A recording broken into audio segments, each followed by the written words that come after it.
Welcome back to my channel and today's we are going to study about sputum test। जब patient को tuberculosis होता है या pneumonia होता है तब डॉक्टर रिकमेंड करते हैं स्प्यूटम के टेस्ट को। ये होता क्या है उसके बारे में आज हम स्टडी करेंगे। Sputum is a bronchial secretion utilized to clean the respiratory passageway from foreign substance and microbes. Sputum जो होता है वो हमारे ब्रोंकियल का एक ऐसा सिक्रेशन है जो हमारा जहां से हम सांस लेते हैं पूरा जो हमारा रेस्पिरेटरी वाला जो एरिया है उसको क्लीन करके रखता है ताकि कोई भी हमारा माइक्रोब्स या फॉरेन सब्सटेंस जो है वो अटैक ना कर पाए। तो स्प्यूटम्स क्या होता है, ये एक एक्वस लिक्विड होता है जिसमें 95% वाटर होता है और रिमेनिंग उसमें प्लाज्मा, म्यूकस और हमारा नॉर्मल माइक्रोफ्लोरा होता है और समटाइम सॉलिड कंटेंट भी प्रेजेंट होता है। How be examination of sputum, सबसे पहले तो स्प्यूटम का कलेक्शन होता है अर्ली मॉर्निंग और एकदम डीप कफ करके स्प्यूटम का कलेक्शन लिया जाता है। आफ्टर डेट इसके दो प्रोस्पेक्टेड होते हैं कि क्यों हमको स्प्यूटम को एनालाइज करना है। सबसे पहले आइडेंटिफिकेशन ऑफ कॉन्जुगेटिव एजेंट, ऐसा एजेंट जिसकी वजह से टीवी हो रहा है या फिर आपको निमोनिया हो रहा है या फिर और कोई प्रॉब्लम हो रही है तो उसको चेक करने के लिए इसका एनालाइज किया जाता है, या फिर कैंसर, मैलिग्नेंट सेल को या फिर आपका वायरल इन्फेक्शन को चेक करने के लिए स्प्यूटम को एनालाइज किया जाता है। ओके, सबसे पहले होता है फिजिकल एग्जामिनेशन। तो फिजिकल एग्जामिनेशन में हम अपीयरेंस देखेंगे। ओके, अपीयरेंस नॉर्मली अगर नॉर्मल स्प्यूटम है तो कलरलेस होता है, एकदम क्लियर होता है। लेकिन अगर एबनॉर्मल है, कोई प्रॉब्लम है अगर, तो ब्लडी आएगा, स्प्यूटम के अंदर खून आएगा तो उसको हम हेमाटोस्पाइसिस, उसको हम हीमोपेटिसिस बोलेंगे। उस केसेस में क्या होगा, पुलमरी ट्यूबरक्लोसिस होता है। ठीक है, अगर स्प्यूटम में ब्लड आ रहा है तो पुलमोनरी ट्यूबरक्लोसिस हो सकता है, ट्यूमर हो सकता है या फिर ट्रॉमा हो सकता है, ट्रॉमा कॉजिंग हेमरेजेस। तो ब्लडी का ये रीजन हो सकता है कि अगर स्प्यूटम में ब्लड आ रहा है तो टीबी हो सकता है या आपका ट्यूमर हो सकता है या फिर ट्रॉमा हो सकता है कॉजिंग हेमरेजेस। आफ्टर डेट अगर रस्टी कलर आ रहा है, मतलब ब्लड से थोड़ा डार्क रस्ट कलर, जंग जैसा कलर अगर आ रहा है तो डिकम्पोजिशन ऑफ हीमोग्लोबिन, जो आरबीसी है उसका वहां पे ब्रेकडाउन हो गया है और हीमोग्लोबिन का डिकम्पोजिशन हो गया है।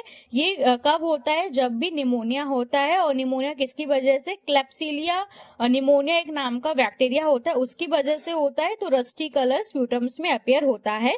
येलो कलर या प्यूरिलेंट कलर जो होता है उसमें क्या होता है कि अगर हमारे लंग्स में एवेसिस मतलब फोड़े अगर हो चुके हैं या पस सेल्स के नंबर ज्यादा बढ़ गए हैं तो येलो कलर का स्प्यूटम दिखाई देता है। आफ्टर डेट अगर ग्रीन कलर का स्प्यूटम है तो ये सिंपल है कि Pseudomonas aeruginosa micro organism is responsible for causing this type of a green colour in the sputum. Okay, after that pink या फ्रॉथी एयर बबल जैसे स्प्यूटम्स है तो वो पुलमरी एडेमा हो सकता है। पुलमरी एडेमा का मतलब होता है कि आपके लंग्स के अंदर बहुत ज्यादा फ्लूइड भर चुका है एयर सैक के अंदर, तो उसमें क्या होता है पिंक या फ्लॉथी एयर बबल जैसा स्प्यूटम एनालाइज होता है। आफ्टर डेट जो ऑर्डर मतलब स्मेल।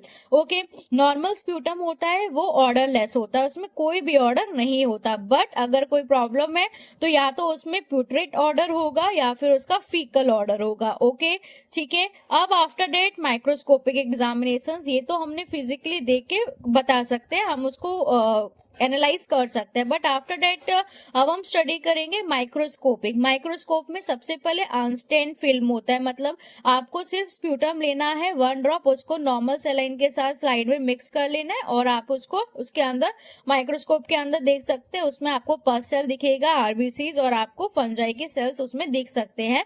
स्टेन्ड फिल्म मतलब जिसमें आप स्टेनिंग टेक्निक यूज करते हैं, तो एक मोस्ट कॉमन स्टेन होता है स्प्यूटम के लिए, उसको हम कहते हैं जेल लिंसन स्टेनिंग। ठीक है, जेल लिंसन स्टेनिंग होता है वो होता है एसिड फास्ट बैक्टीरिया के लिए, और ये स्टेनिंग स्प्यूटम के लिए किया ही जाता है ट्यूबरक्लोसिस को, टीवी को देखने के लिए। अगर टीवी को एनालाइज करना है तो हम एसिड फास्ट बैक्टीरिया को अगर एनालाइज करना है तो हम जेल लिंसन स्टेनिंग का यूज करते हैं। इसमें क्या होता है कि जब हम स्टेनिंग कर लेते हैं तो ब्राइट रेड कलर का या पिंक कलर का बैक्टीरिया अगर दिखाई देता है तो वो ट्यूबरक्लोसिस का बैक्टीरिया होता है, और जो ब्लू कलर होता है तो वो नॉर्मल होता है, मतलब उस पेशेंट को टीवी नहीं है। ओके, फिर आफ्टर डेट माइक्रोस्कोपिंग में अनस्टेन फिल्म किया, स्टेन फिल्म किया, और अगर हमको इसको कंफर्म करना है, ठीक है, तो हम इसको स्प्यूटम कल्चर कर सकते हैं, या कोई और एसिड, अगर टीवी नहीं है लेकिन किसी और ऑर्गेनिज्म का इन्फेक्शन है, निमोनिया का है, स्ट्रेप्टोकोकस निमोनिया है, सूडोमोनास एरिजिनोसा है, ये मोस्ट कॉमन बैक्टीरिया होते हैं जो रिस्पॉन्सिबल होते हैं